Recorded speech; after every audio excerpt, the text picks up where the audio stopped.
बातमीपत्रात आता पाहुयात गल्लीपासून ते दिल्लीपर्यंतच्या ताज्या घडामोडींचा धावता आढावा। नागपूरकरांशी मला जास्त बोलण्याची आवश्यकता नाही, कारण नागपूर शहरामध्ये आमचे काम बोलते असं म्हणत उपमुख्यमंत्री देवेंद्र फडणवीस यांनी आता उमेदवारी अर्ज दाखल केला। उमेदवारी अर्ज दाखल करण्यापूर्वी देवेंद्र फडणवीस यांनी मोठं शक्ती प्रदर्शन केलं। यावेळी राज्यातील भाजपचे सर्वच मोठे नेते उपस्थित होते। नागपूर येथील जनतेच्या आशीर्वादामुळेच मी राज्यासाठी काम करू शकलो, राज्याचा उपमुख्यमंत्री होऊ शकलो असं देवेंद्र फडणवीस यांनी म्हटलंय। नागपूर आणि विदर्भात परिवर्तन घडवून दाखवलं असल्याचा दावा देवेंद्र फडणवीस यांनी केलाय। नागपूर शहरातील विकास पाहिला तर बदल दिसून येतो, त्यामुळे माझ्यापेक्षा माझं काम बोलत असल्याचं देवेंद्र फडणवीस यांनी म्हटलंय। विरोधकांबद्दल बोलायची गरज नाही, मी त्याविषयी बोलणार नाही, त्यांच्यासाठी केवळ आमच्या लाडक्या बहिणी पुरेशा आहेत असं देखील फडणवीस म्हणाले। ज्या लाडक्या बहिणींच्या तोंडाचा घास पळवण्यासाठी सुनील केदार आणि नाना पटोले यांनी नागपूरच्या न्यायालयात केस केली, त्या लाडक्या बहिणीच त्यांना पुरून उरतील असा इशारा देवेंद्र फडणवीस यांनी दिला।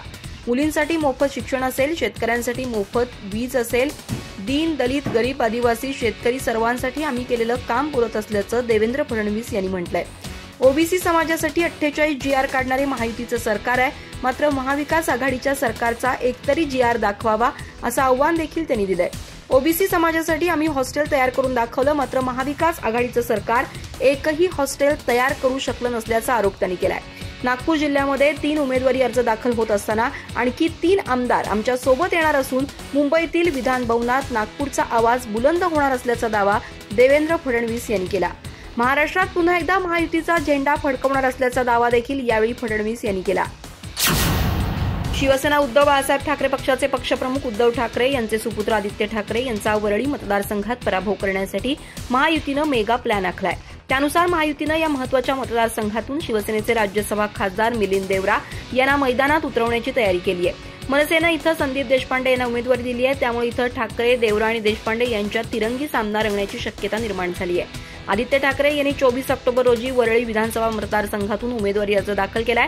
ते सलग दुसऱ्यांदा या मतदारसंघातून निवडणुकीच्या रिंगणात उतरलेत, पण यावेळी महायुती आणि मनसेनं त्यांना रोखण्याची प्लॅनिंग केली आहे। त्याअंतर्गत त्यांनी मिलिंद देवरा यांना मैदानात उतरवण्याची तयारी केली आहे।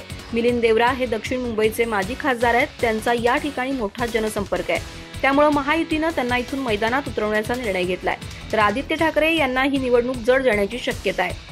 भाजपकडून चायना एनसी या महिला नेत्यालाही वरळीच्या मैदानात उतरवण्याची चर्चा सुरू आहे। यासाठी त्यांना मनसे अध्यक्ष राज ठाकरे यांचीही साथ मिळण्याची शक्यता आहे। मुख्यमंत्री एकनाथ शिंदे, उपमुख्यमंत्री देवेंद्र फडणवीस यांची या प्रकरणी नुकतीच राज ठाकरे यांच्याशी चर्चा झाली, त्यात यासंबंधीची संपूर्ण रणनीती ठरल्याची माहिती आहे। महाविकास आघाडीतील घटक पक्षांनी एकमेकांच्या काही उमेदवारांवर आक्षेप घेतले, त्यामुळे मवियाच्या उमेदवार यादीत किरकोळ फेरबदल होण्याची शक्यता आहे। या प्रकरणी नेमक्या किती उमेदवारांची नावं बदलण्यात येतील हे अद्याप स्पष्ट झालेलं नाही, पण शिवसेना उद्धव बाळासाहेब ठाकरे पक्षाचे खासदार संजय राऊत यांच्यासह काँग्रेस प्रदेशाध्यक्ष नाना पटोले यांनीही याची वाच्यता केल्यामुळे काही ठिकाणच्या घोषित उमेदवारांची नावं बदलली जाण्याची शक्यता आहे। महाविकास आघाडीतर्फे आतापर्यंत ठाकरे गटानं 65 उमेदवारांच्या नावांची घोषणा केली, त्यानंतर काँग्रेसनं 48 तर राष्ट्रवादीच्या शरद पवार गटानं 45 उमेदवारांची पहिली यादी घोषित केली। ठाकरे गटानं काँग्रेसच्या वाट्याला गेलेल्या काही जागांवर चुकीनं उमेदवारांच्या नावांची घोषणा केली आहे, त्यामुळे संजय राऊत यांनी उमेदवार यादीत बदल करण्याचे संकेत दिलेत। महाविकास आघाडीच्या जाहीर झालेल्या उमेदवारांच्या एखाद दुसऱ्या नावावर पुन्हा चर्चा होऊ शकते, एखादं नाव बदललं जाऊ शकतं असं ते म्हणालेत। रामटेकच्या जागेवर शिवसेनेचा विद्यमान आमदार आहे, त्यामुळे तिथं काय करायचं याचा निर्णय आम्ही घेणार आहोत असंही संजय राऊत यावेळी बोलताना म्हणाले। संजय राऊत यांच्यानंतर काँग्रेस प्रदेशाध्यक्ष नाना पटोले यांनीही आघाडीच्या उमेदवार यादीत बदल होण्याची पुष्टी केली आहे। नाना पटोले म्हणाले की आमची चर्चा सुरू आहे, उमेदवारांच्या यादीत काहीतरी बदल होतील, काही बदल झाले तर ते सर्वांपुढे येतील, पण किती जागांवर हा बदल होईल हा आकडा आत्ताच सांगता येणार नाही। आज सायंकाळी काँग्रेस पक्षाच्या स्क्रीनिंग कमिटीची बैठक होईल, त्यात जवळपास 40 जागांवर चर्चा होईल। या बैठकीत काँग्रेसच्या हायकमांडशी चर्चा झाल्यानंतर यादीत बरेच बदल झालेले दिसून येतील। काँग्रेसच्या उमेदवारांची दुसरी यादी आज सायंकाळपर्यंत जाहीर होणार असल्याचंही पटोले यांनी यावेळी सांगितलं। उद्धव ठाकरे दिल्लीत काँग्रेसची ज्या जागांची चर्चा प्रलंबित होती त्या जागेवर आपले उमेदवार जाहीर करून मोकळे झाले, त्यांना बेईमानीशिवाय दुसरं काहीच येत नाही अशी जहाल टीका भाजप आमदार नितेश राणे यांनी शुक्रवारी शिवसेना उद्धव बाळासाहेब ठाकरे पक्षाचे पक्षप्रमुख उद्धव ठाकरे यांच्यावर निशाणा साधताना म्हणाले। उद्धव ठाकरे यांनी आतापर्यंत आपल्या 65 उमेदवारांच्या नावांची घोषणा केली आहे, यातील काही जागांवर महाविकास आघाडीतील घटक पक्षांनी हरकत घेतल्यामुळे त्यात बदल होण्याची शक्यता आहे। याविषयी राजकीय वर्तुळात विविध अटकळी व्यक्त होत असताना नितेश राणे यांनी यावरून ठाकरेंवर निशाणा साधला. ते म्हणाले, महाविकास आघाडीचं जागा वाटप सुरू असताना ठाकरे गटाकडून मातोश्रीवर बोलावून एबी फॉर्म वाटले जात आहेत, पण त्यातील किती जागा काँग्रेसला द्यायच्या ठरल्या होत्या? ठाकरे गटाकडून स्वतःच्या मित्रपक्षांना भीक न घालण्याचं काम सुरू आहे. दिल्लीत काँग्रेसची ज्या जागांवर चर्चा प्रलंबित होती त्या जागा ठाकरेंनी परस्पर जाहीर करून टाकल्या. जे उद्धव स्वतःच्या वडिलांचे झाले नाहीत ते काँग्रेस आणि शरद पवार गटाचे काय होतील? त्यांनी बेईमानीशिवाय आतापर्यंत कोणतंही काम केलं नाही. उद्धव ठाकरे यांनी कोकणातून काँग्रेसला हद्दपार केलं, संपवून टाकलं. ठाकरे गट कोकणातील सर्व जागा लढवणार असेल तर मग विदर्भात काँग्रेसला झुकतं माप का नाही, असा सवालही नितेश ठाकरे यांनी यावेळी उपस्थित केला. स्वतः शिवसेना म्हणून नाव लावून घेत असताना दिल्लीमध्ये जाऊन उठाबशा काढतात हे कधी शिवसेनेनं केलं नाही. आम्ही कधी जागा वाटपासाठी आणि निर्णय देण्यासाठी दिल्लीत गेलो नाही. गेल्या 3 दिवसांपासून अमित शहांच्या दरवाजात बसले आहे असं म्हणत शिवसेना ठाकरे गटाचे खासदार संजय राऊत यांनी मुख्यमंत्री शिंदेंवर जोरदार टीकास्त्र डागलंय. दरम्यान संजय राऊत पुढे बोलताना म्हणाले की राज्याचे मुख्यमंत्री ज्यांनी शिवसेना चोरली आणि मी शिवसेनेचा डुप्लिकेट प्रमुख आहे म्हणतात, त्यांचं हे वागणं महाराष्ट्राच्या संस्कृतीला शोभणारं नाही आणि शिवसेनेच्या नावाला कलंक लावण्याचं काम करतायत. संजय राऊत म्हणाले की गोपीनाथ मुंडे, प्रमोद महाजन यांच्यासारखे नेते चर्चेसाठी मातोश्रीवर येत होते आणि आज मुख्यमंत्री एकनाथ शिंदे आणि त्यांचे लोक दिल्लीत 3-4 दिवस हिरवळीवर बसलेले आहेत. ही लाजिरवाणी बाब आहे. वरळीतून शिंदे गटानं खासदाराला उमेदवारी द्यावी किंवा एकनाथ शिंदे यांनी स्वतः वरळीत उतरावं, तरीही आदित्य ठाकरेच निवडून येणार. एवढीच महत्वाची जागा असेल तर थेट जय शहानाच उभं करावं, असा टोलाही राऊतांनी लगावलाय. संजय राऊत म्हणाले की मवियामध्ये कोणतेही मतभेद नाहीत, कोणत्याही जागेवरून पेच नसल्याचं स्पष्ट केलं. एका मतदारसंघात अनेक इच्छुक असू शकतात. वांद्र्यातून वरुण देसाईंचा विजय निश्चित असल्याचा विश्वास राऊत यांनी व्यक्त केला. सुधीर साळवी शिवसेनेपेक्षा वेगळे नाहीत. साळवी हे शिवसेनेचे प्रमुख पदाधिकारी आणि आमचे सहकारी आहेत. त्या मतदारसंघात शिवसेना पक्षप्रमुखांनी विद्यमान आमदार अजय चौधरी यांना उमेदवारी दिली आहे. एखाद्या मतदारसंघात एकापेक्षा जास्त उमेदवार इच्छुक असतात. मला वाटत नाही ते रागावले आहेत. इच्छा व्यक्त करणं हा काही गुन्हा नाही. माजी खासदार समीर भुजबळ यांनी गुरुवारी राष्ट्रवादी काँग्रेस अजित पवार गटाच्या मुंबई अध्यक्षपदाचा राजीनामा दिलाय. तसंच येत्या 28 तारखेला ते नांदगाव विधानसभा मतदारसंघातून अपक्ष उमेदवारी अर्ज दाखल करणार आहेत. त्यामुळे महायुतीत बंडखोरी होणार असल्याचं दिसून येत आहे. आता यावर राष्ट्रवादी अजित पवार गटाचे नेते आणि मंत्री छगन भुजबळ यांनी आपली प्रतिक्रिया दिली आहे. छगन भुजबळ म्हणाले की राजकारणात असलेल्या सगळ्या पुतण्यांचा डीएनए सारखाच आहे. शरद पवारांचा पुतण्या, गोपीनाथ मुंडेंचा पुतण्या, बाळासाहेब ठाकरे यांचा पुतण्या, राजकारणातील सगळेच पुतणे यांचे डीएनए सारखेच आहेत असं त्यांनी म्हटलंय. छगन भुजबळांच्या या वक्तव्यानं राजकीय वर्तुळात चर्चांना उधाण आलंय. भुजबळ कुटुंबियांवर अनेक केसेस केल्याचं सुहास कांदे यांनी सांगितलं. भुजबळ कुटुंबियांना अनेक अडचणीतून जावं लागतंय, त्यामुळे भुजबळ कुटुंबियांना विचार करावाच लागतो. किती दिवस ते मला विचारतील इकडं जाऊ का तिकडं जाऊ का? ते आता मोठे झाले, त्यांचे निर्णय त्यांना घेऊ द्या आणि त्यांनाही आता राजकारण कळतं ना, त्यांनी काय केलं पाहिजे काय नाही केलं पाहिजे याबाबत त्यांचाही अभ्यास झालाय असं छगन भुजबळ यांनी म्हटलंय.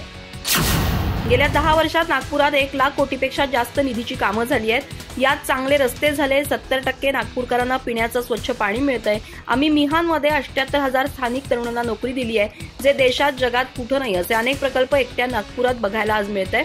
गेल्या 60 ते 70 वर्षात काँग्रेसला जे जमलं नाही ते महायुतीनं 10 वर्षात केलंय. ही सर्व विकास कामं माझ्यामुळे, देवेंद्र फडणवीस किंवा चंद्रशेखर बावनकुळे अथवा अन्य कोणामुळे नाही, तर तुम्ही दिलेल्या पाठिंब्यामुळे झालंय. आजवर जेवढा विकास तुम्ही पाहिला तो फक्त ट्रेलर होता. असली पिक्चर तो अभी बाकी आहे. त्यामुळे पुन्हा एकदा महायुतीच्या उमेदवारांना देवेंद्र फडणवीसांना संधी द्या असं आवाहन केंद्रीय मंत्री आणि भाजपचे खासदार नितीन गडकरींनी केलंय. ते नागपुरातील भाजपच्या शक्ती प्रदर्शन रॅलीत बोलत होते. दुसऱ्या पक्षातील नेत्यांना आपल्या मुलाबाळांना उमेदवारी देण्याची चिंता आहे, मात्र आम्हाला नागपूर आणि राज्याच्या विकासासाठी गोरगरिबांच्या मुलांची काळजी आहे. तरुणांना आम्ही नोकरी मिळवून देत आहोत. प्रगतीच्या दिशेने देशाला पुढे नेत आहोत. त्यामुळे पुन्हा एकदा सत्तेची सूत्र देवेंद्र फडणवीस यांच्याच हातात द्या. देवेंद्र फडणवीस, बावनकुळे सारखे लोक सत्तेत गेले तर ते पुन्हा चांगले काम करून दाखवतील असा विश्वासही नितीन गडकरींनी यावेळी बोलताना व्यक्त केला. नागपूरच्या दक्षिण पश्चिम विधानसभा मतदारसंघातून उमेदवार असलेले राज्याचे उपमुख्यमंत्री देवेंद्र फडणवीस हे आज आपला उमेदवारी अर्ज दाखल करतायत. यावेळी जोरदार शक्ती प्रदर्शन करत संविधान चौकातून ते आपला नामांकन अर्ज भरण्यासाठी रॅली काढणार आहेत. त्यानंतर ते तहसील कार्यालयात जात आपला अर्ज सादर करणार आहेत. याबाबत बोलताना हा विजयाचा शंखनाद असेल अशी प्रतिक्रिया देत देवेंद्र फडणवीसांनी आपल्या विजयाचा विश्वास बोलून दाखवलाय. राज्यात निवडणुकांचं बिगुल वाजल्यापासून सर्वत्र नाकाबंदी आणि तपासण्या सुरू झाल्यात. निवडणुकीमध्ये पैसे आणि गैरव्यवहार होऊ नये यासाठी मोठे प्रयत्न प्रशासनाकडून सुरू आहेत. अशातच आज पुण्यात सहकारनगर पोलीस स्टेशनच्या हद्दीत पुणे पोलिसांच्या नाकाबंदीत 138 कोटींचं सोनं पकडलं गेलंय.